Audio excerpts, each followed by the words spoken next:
Salut, c'est Coralie et Capucine. Vous écoutez Servez-vous, la première chaîne de podcast spécialisée dans les services à la personne. On espère que ce nouvel épisode vous plaira. Bonne écoute!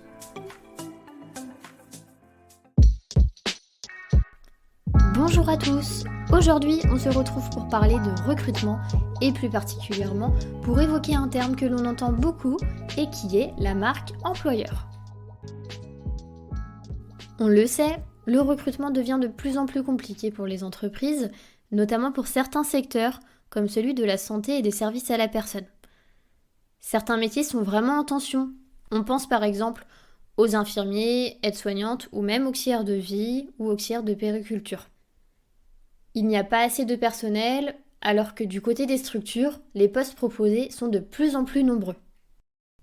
Dans ces secteurs très concurrentiels, il est souvent difficile de trouver les bons profils sur un temps court, et ce qu'on peut voir, c'est que le marché de l'emploi a changé et s'est entre guillemets inversé. Je m'explique. Tout simplement, au vu du nombre de postes proposés, le candidat ne recherche plus seulement un emploi, mais il recherche un emploi et, surtout, une structure qui correspond à ses valeurs et à sa vision du travail. Avec Internet, il peut facilement avoir accès à des informations sur une structure et donc peut rapidement comparer les entreprises entre elles.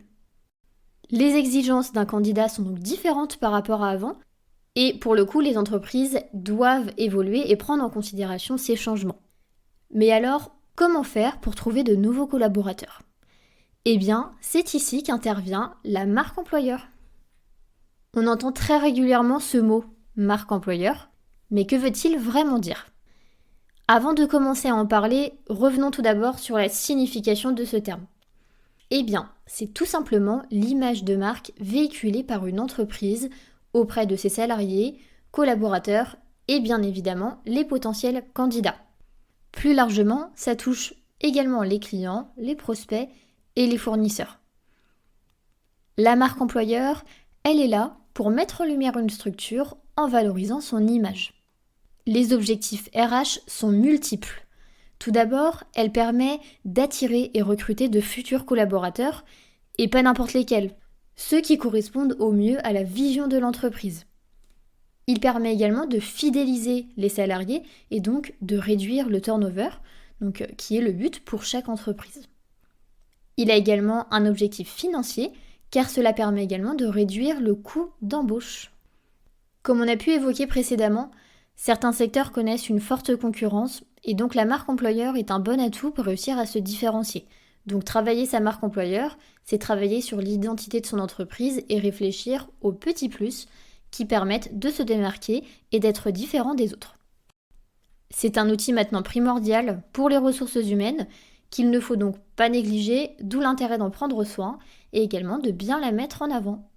Maintenant, comment mettre en avant sa marque employeur ? Ça passe par différents canaux qui sont complémentaires et je vais vous en présenter quelques-uns.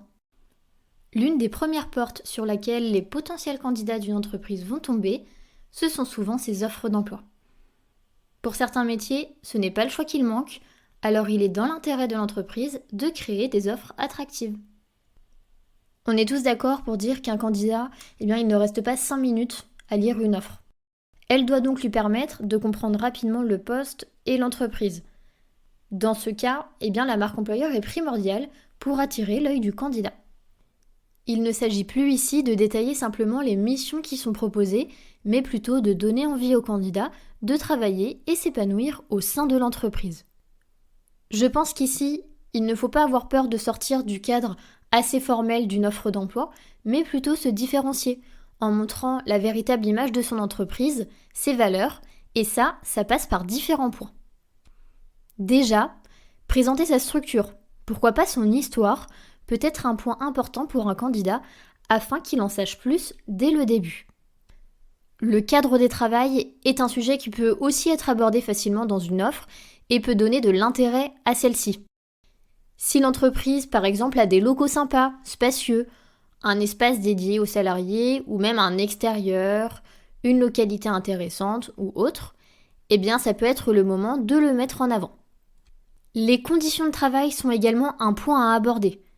Ça peut passer par la mise en avant du fonctionnement des équipes, la taille de l'entreprise, même l'esprit d'équipe. Par exemple, selon les métiers aussi, il y a le matériel mis à disposition pour aider au travail et aussi les méthodes de travail. Quand on recherche un emploi, on regarde et on compare également les différents avantages qui sont proposés. C'est pourquoi il faut penser à en parler et à ne pas les négliger. Quand on parle d'avantages, le salaire est souvent le premier critère auquel on pense, mais pourtant il y a plein d'autres avantages qui sont tout aussi importants et qui peuvent être décisifs pour un candidat.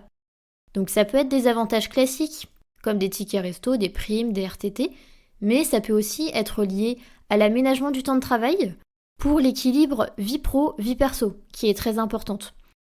Ça peut aussi être lié aux formations proposées, aux évolutions possibles au sein de l'entreprise, ou même aux activités et événements proposés aux équipes. Un autre détail à ne pas oublier, c'est la mise en forme de l'offre.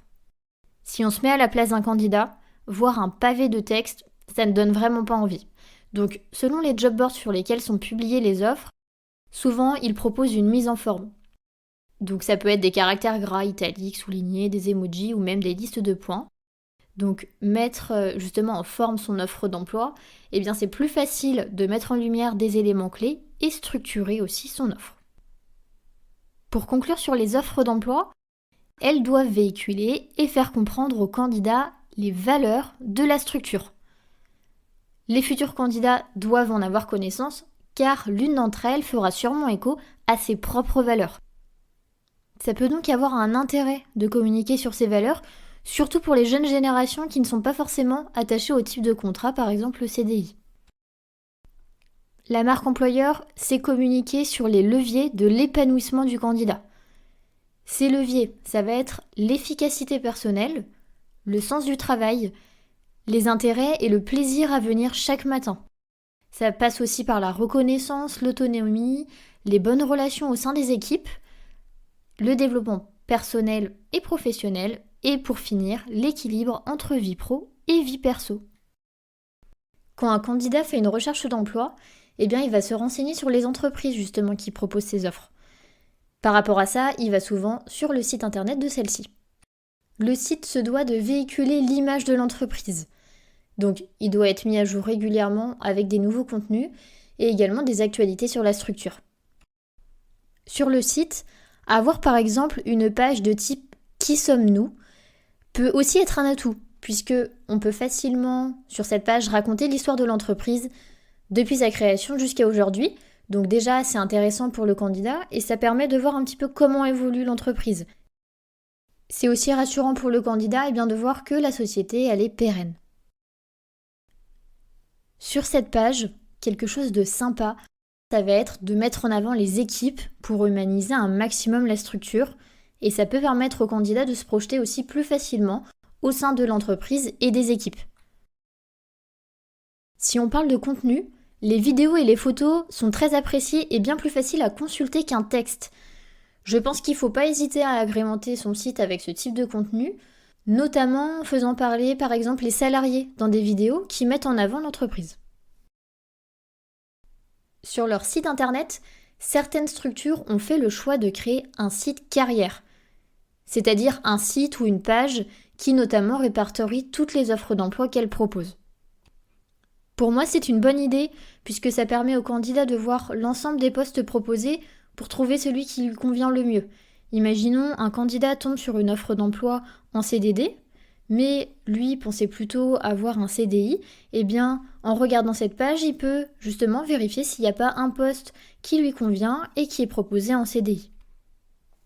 Donc cette page qui est dédiée au recrutement, on peut un peu la voir comme le CV d'une entreprise. Elle est là pour donner envie au candidat et donc se doit de véhiculer la véritable image de marque de la structure. Quand une entreprise publie une offre d'emploi sur des job boards ou même des sites spécialisés, certains proposent également de mettre en avant justement l'entreprise sur leur site grâce à une page dédiée à la structure en question. Donc c'est une opportunité pour moi qu'il ne faut pas manquer, car les candidats qui consultent une offre sur un de ces sites peuvent déjà avoir des informations sur l'entreprise justement grâce à ces pages. Plus elle est complète, plus elle met en valeur l'entreprise, et bien plus le nombre de candidats peut augmenter. Un autre canal très consulté par les candidats sans grande surprise, ce sont les réseaux sociaux. Il en existe plusieurs, LinkedIn, Facebook, Instagram. L'intérêt pour une entreprise, c'est de parler de ses actualités, de son secteur et aussi de mettre en avant ses salariés et son fonctionnement en interne. Donc par exemple, l'un des moyens pour attirer des candidats, ça pourrait être de partager une vidéo où des salariés de l'entreprise témoignent de leur expérience au sein de celle-ci. Les salariés sont les plus légitimes, je trouve, pour parler de l'entreprise. Donc leur retour, le bouche à oreille, peut avoir un véritable impact sur les futurs recrutements. Dans des secteurs comme celui de la santé ou des services à domicile, l'humain est au cœur de différents métiers. Donc les professionnels de ces secteurs, ils ont souvent choisi ces métiers, dans la plupart, pour aider et accompagner les personnes dans le besoin. Il ne faut donc pas l'oublier et humaniser les publications ne peut être que bénéfique pour attirer les candidats. Pour terminer, il faut rappeler que le recrutement, bien sûr c'est important, mais qu'il faut avant tout prendre soin de ses salariés puisqu'ils sont très précieux. Voilà, cet épisode est terminé. J'espère que celui-ci a pu aider à comprendre la marque employeur et ses objectifs. J'espère également que cela pourrait aider certaines structures à trouver plus facilement leurs futurs collaborateurs. Si cet épisode vous a intéressé, n'hésitez pas à le partager, mais aussi à vous abonner à notre chaîne Servez-vous et nous suivre sur Instagram. Prenez soin de vous et à très vite pour un nouvel épisode.